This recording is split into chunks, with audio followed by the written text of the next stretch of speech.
Hello everyone, thanks for watching. I'm Peter Stevens and my paper today is entitled After the Boom, Family Cottaging in Ontario During the 1970s. This paper is an extension of work that I've previously done on family cottaging in Ontario during the post-war period, which for my purposes has meant the era between the end of the Second World War and a somewhat imprecise point in the late 1960s. In turning my attention to the 1970s, I'm hoping to outline what I would argue was the start of a new chapter in the history of Ontario cottaging. More significantly, I'd like to suggest what this new chapter reveals about some of the wider social and economic changes that were shaping Canada during this period. Obviously, the history of cottaging in Ontario begins long before the post-war period. As early as the 1870s, the Muskoka district had emerged as a favored summer destination for wealthy people from southern Ontario and the northeastern United States, who accessed the region's large lakes via railway and steamboat. In the decades that followed, summer homes also appeared along the shores of other wilderness areas, such as Georgian Bay, the St. Lawrence River, and the Kawarthas. Through to the start of the Second World War, cottaging in Ontario primarily remained the privilege of elites, since only they could afford the time and expense of moving to a lake for the summer. The return to peacetime marked the start of a new era in the history of Ontario cottaging. The 3 decades after the Second World War saw a dramatic increase in the number of summer homes in the province, a boom that transformed the cottaging experience in important ways. Now, the statistical evidence relating to cottaging is really spotty, and all of the sources have various problems with them, but this image here shows the best data that is available. It includes a study done by geographer Roy Wolf based upon statistics from 1941. That's the first estimate of cottages in Ontario. The most consistent set of data shown here in polka dots derives from Ontario Hydro's figures for seasonal residential contracts, which were the figures that the provincial government used as a proxy for the number of cottages in Ontario during the period I'm discussing. And you can see in the 1970s, this data was supplemented with figures from Statistics Canada, which started to periodically include questions about second homes on the census. So this data is suggestive rather than definitive, but what it clearly shows is a dramatic increase in the number of Ontario summer homes between 1950 and the early 1970s. It was no coincidence that this post-war cottaging boom took place against the backdrop of unprecedented economic growth. For in large measure, prosperity is what made it possible. But the post-war cottaging boom also resulted from government policy. At a time when Canadians were flocking to the suburbs and embracing a lifestyle that revolved around the private automobile, the Ontario government took several steps that encouraged the growth of cottaging. One step, a massive highway construction program that opened up new parts of the province to cottage development. Another step was a summer resort lands program, which sold off Crown land at rock-bottom prices, including on smaller lakes, which had been bypassed during the earlier era when cottaging was concentrated on lakes that were large enough to support service by rail and steamboat. In 1950, an Ontario government tourism brochure boasted that one could buy a lot and build a cottage in Temagami for less than $1,000, which works out to less than $12,000 in today's terms, which is a bargain by any measure. What all of this means is that the post-war cottaging boom expanded cottaging both geographically and socially. Not only did summer homes start appearing in regions and on lakes that previously had been inaccessible, but cottage ownership ceased to be the exclusive preserve of the rich. Now, the statistics on post-war cottagers are even less reliable than the statistics on post-war cottages. But the qualitative evidence makes clear that the post-war cottaging boom helped to democratize cottaging in Ontario by enabling middle-class and even many working-class families to acquire summer homes.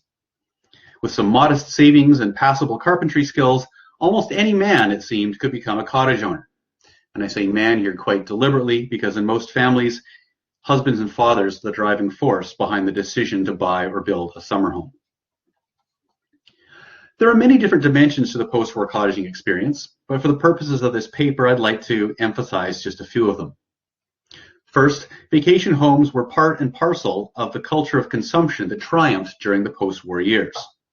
True, there were some people who viewed the simple rustic cabin as an escape from materialism, But overall, summer homes encouraged consumer activity, and cottage country quickly became a landscape of consumption, much as the new post-war suburbs did. The consumption connected to cottaging became both an opportunity for retailers and a source of humor for political cartoonists, as these images suggest. Second, despite their growing affordability, summer homes remained powerful status symbols. Second homes are gratuitous almost by definition, and as a consequence, they enhanced the prestige and reputation of their owners. Within the context of post-war social norms, most of this status accrued to male breadwinners, since owning a family cottage indicated professional success and demonstrated that a father was a good husband and a generous provider. Finally, as Shirley Tillotson has explained, within the context of post-war prosperity and the Cold War, recreation increasingly came to be regarded as a right to which all citizens were entitled, and this had implications for cottaging as well. The ability to relax and enjoy the good life was seen as evidence of the personal and material comfort that were possible under Western capitalism. Moreover, since recreation was also thought to protect liberal democracy and promote engaged citizenship, it emerged as a legitimate area for state activity. Within Ontario, this commitment to egalitarian leisure informed numerous government activities, such as the urban recreation programs that Tillotson has studied, as well as the expansion of the provincial park system, and also, as I've suggested, the promotion of cottaging. During the post-war period, in other words, many Ontarians came to view owning a small piece of the province's wilderness as not merely a dream, but an attainable goal. And for growing numbers of them, it did indeed become a reality. The question was, what would the consequences be if and when the conditions that had made the post-war cottaging boom possible changed? In 1969, a reporter for the Toronto Star remarked that the expectation of being able to own other premises in cottage country had become normal amongst Canadian consumers. Yet even by then, changes were underway that would make it more difficult for many of those consumers to fulfill their expectations. By the late 1960s, the Ontario government had started to run out of Crown land that it could sell to aspiring cottagers, particularly in areas that were within reasonable driving distance of the urban centres where most cottagers lived. With the supply of waterfront property starting to decline, real estate values in cottage country began to rise steadily. To compound matters, in 1969, several regions of the province adopted a new property tax regime that was based upon market value assessment. This shift resulted in a tax increase for cottagers that in some cases totaled as much as 270%.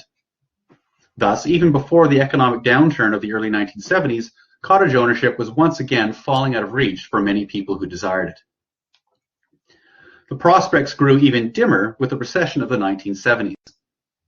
Amidst rising unemployment and high inflation, cottage ownership became a lower priority and even a financial impossibility for many families. Their change in fortunes was recorded in the pages of the popular press, with news articles and letters to the editor declaring that cottage ownership had grown too expensive for the middle class.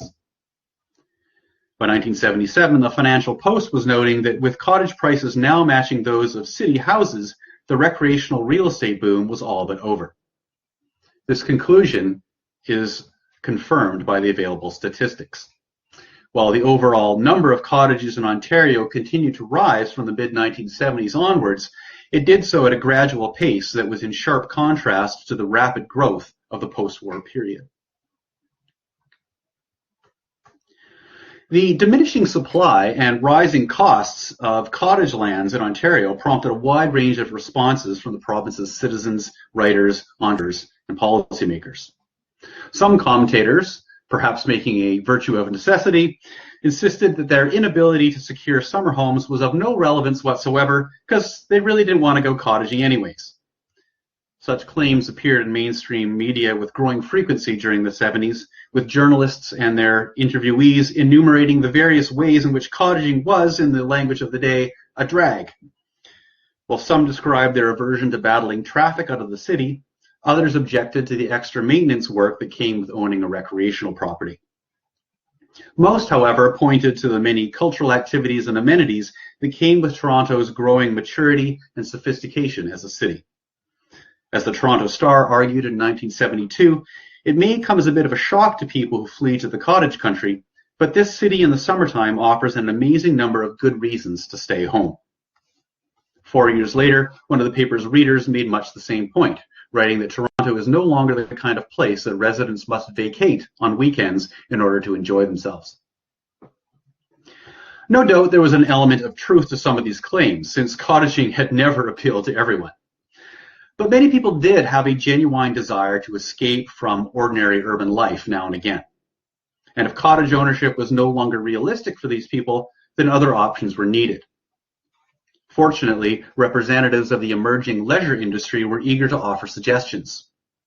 Some manufacturers sought to convince suburbanites that they could replicate the experience of a lakeside summer home simply by installing a swimming pool in their backyards. Others promoted camping, sailboats, recreational vehicles, and various other products as affordable alternatives to cottaging. It was also during the 1970s that mass air travel started to really take off, as it were. And that, of course, means that overseas holidays were also a possibility, at least for those who could afford it. Property developers, meanwhile, believed that the solution to Ontario's dwindling supply of lakeshore property was simply to create more of it. One proposal called for a dam to be built on the Sturgeon River in Medonte Township, 140 kilometers north of Toronto. This $8 million scheme would have created a new 12,000-acre lake that was projected to accommodate some 2,000 new cottage sites. While this particular plan did not go ahead, others did.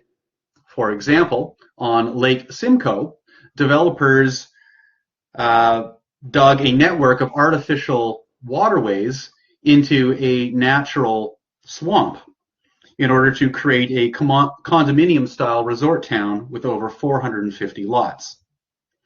Lagoon City, as this development came to be known, featured a physical layout and a form of ownership that was unlike anything cottage country had seen before, and it spoke to the lengths to which the private sector would go in order to meet the demand for vacation homes. In the face of growing costs, some families also were able to employ new economic strategies in order to keep their dreams of the dreams of cottage ownership alive. Some were able to buy summer homes using borrowed funds, since the rising value of recreational properties convinced banks to begin offering mortgages on them for the first time.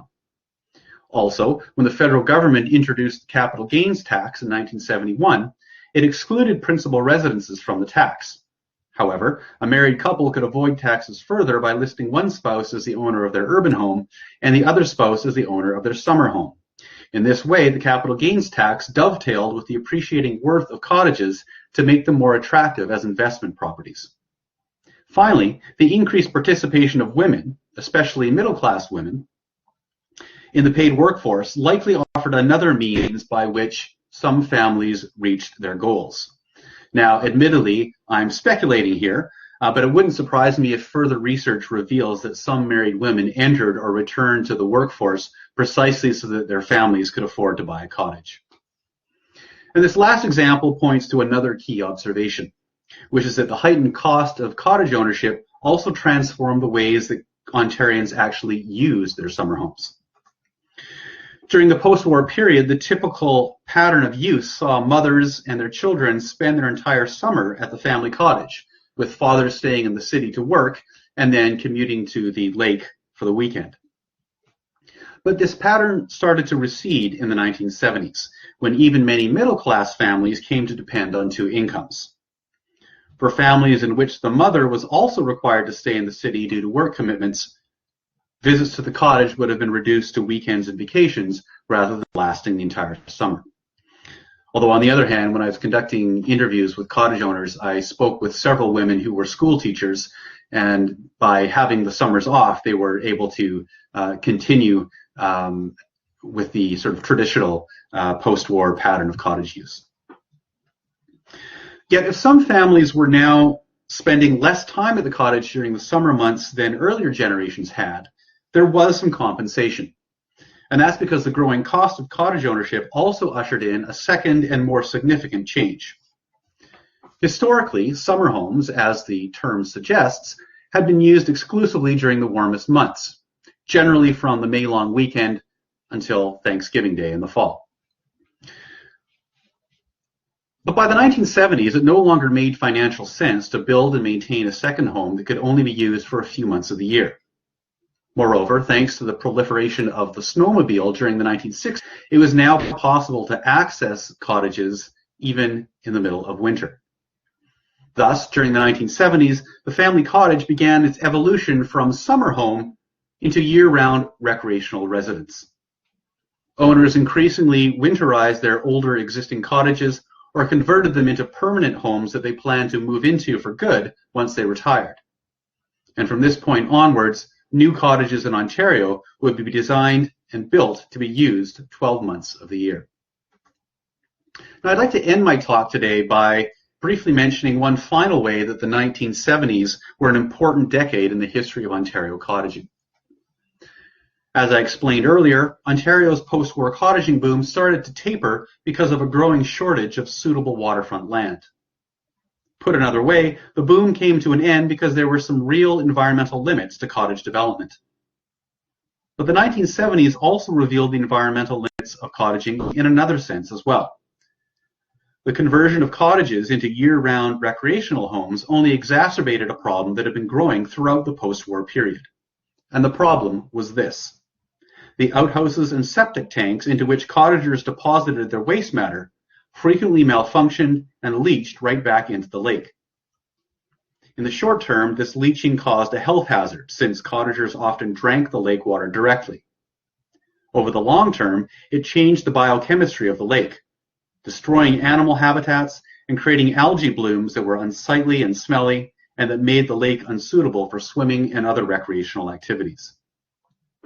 The emerging environmental movement of the 1970s forced cottagers to confront the fact that their own presence was a threat to the very natural landscape that had attracted them in the first place. The upshot of this environmental awakening was that cottagers in many parts of Ontario began to take a serious interest in water quality, creating pollution control measures and water quality monitoring programs that remain in place today. And the image you see here is the cover of a directory from a Muskoka Cottagers Association from 1976, and the artwork, shows you that it was in keeping with the aesthetic and artistic trends of the era. But in the inset there, you can see the environmental focus of this organization. And many cottagers groups were actually formed precisely to address the environmental problems that started to emerge during the 1970s. With the end of the post-war cottaging boom, one chapter in the history of Ontario cottaging came to a close, and another chapter began. This new chapter featured new patterns of cottage development, new patterns of use, and a new sense of environmental awareness on the part of cottagers. But each of these developments was a symptom of a larger reality, namely a land crunch and escalating costs that were turning cottage ownership into an elite privilege once again. The democratization that had characterized cottage life in Ontario during the quarter century after the Second World War had only ever been a temporary phenomenon. It was the product of circumstances specific to the post-war period and was not sustainable in either social, economic, or environmental terms. Today, this conclusion may be clear, but at the time it certainly wasn't. Instead, many Ontarians were left to deal with the disappointment of unfulfilled dreams. Since the end of the Second World War, Canadians had come to regard leisure and recreation not as luxuries, but as rights of citizenship. And for many Ontarians, nothing epitomized the recreational ideal more than a family cottage nestled into the forested shoreline of some lake on the Canadian Shield. Now, however, this image was revealed to be an illusion. My research, I would argue, suggests the value in viewing the 1970s as a decade of transition. In part, the changes to Ontario cottaging that I've discussed today were a reckoning, a response to developments that had yielded great progress during the post-war period, but weren't as enduring as many people had believed or hoped them to be. But these changes also were a reaction to events that were firmly located in the post-war period, such as a global recession and the rise of environmentalism. Just as the post-war cottaging boom had symbolized the growing opportunities that became available to Canadians during the post-war period, the end of the boom provided a fitting symbol of the reduced opportunities that many people experienced starting in the 1970s. The realization that the rules and assumptions that had governed the post-war affluent society were no longer operable surely was a source of frustration, anxiety, and resentment for many Canadians. And it's not hard to imagine those feelings contributing to the culture of individualism and the conservative political climate that would characterize the rest of the 20th century. Thank you very much.